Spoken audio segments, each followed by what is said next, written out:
My name's Jonathan Miller. I'm a project manager for Rogers O'Brien. We're a large general contractor here in the state of Texas. We build things such as data centers, shopping centers like Legacy West. We built churches like Watermark, hospitals, and other things like that.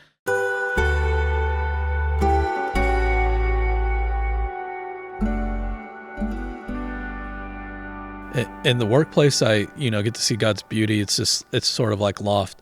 Right now, the project I'm on is a rather large project, so we have about 500 people. We'll have at the peak of it, we'll have about 1,500 different individuals on site every day, working towards one goal.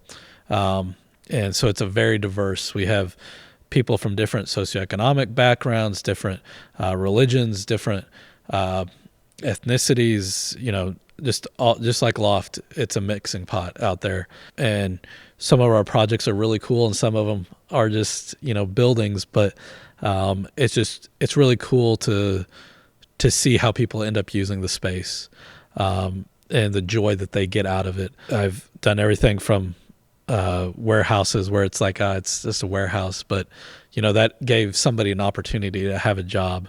One I recently did, I think we brought in like 500 more jobs to Arlington area because of that one project that we helped on. As a company, we like to give back to the community. After the Uvalde tragedy a couple of years ago, our team and a couple of our trade partners got together and built this care center for the children down there within like 3 months, working 24-hour shifts. And it was really amazing that this opportunity presented itself by the community and we were able to help out.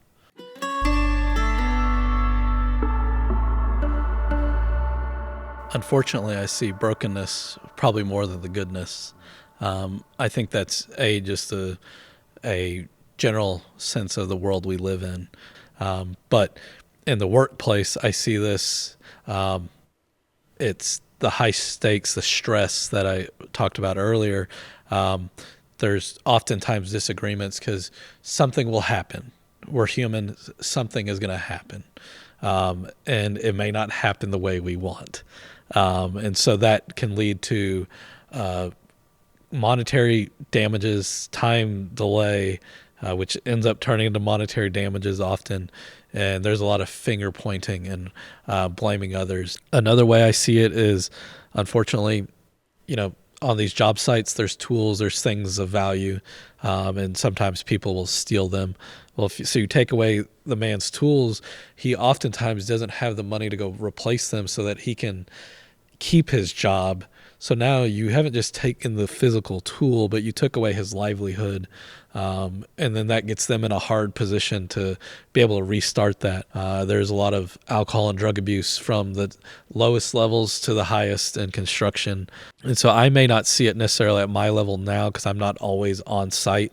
Unfortunately, we've had a couple employees in the last couple of years that have taken their lives because they didn't reach out. So we've done a huge initiative on making sure that every employee feels loved, feels cared for, and knows that they have somebody they can talk to.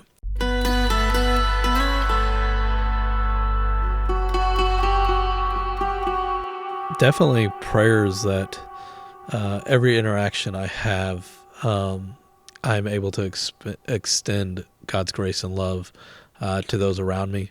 For the industry, allow people to feel his love and grace on a consistent basis so that they're not afraid to take opportunity. They're not afraid of expressing their values at work for God's love and wisdom and grace throughout the industry and throughout my the work I do, and just show me his will on a daily basis as we continue in this life, that we don't look at our work as something that's meaningless.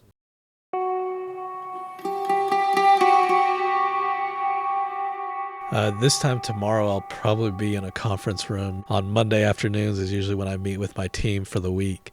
I'll be out on a construction site in a conference room, hopefully extending God's grace.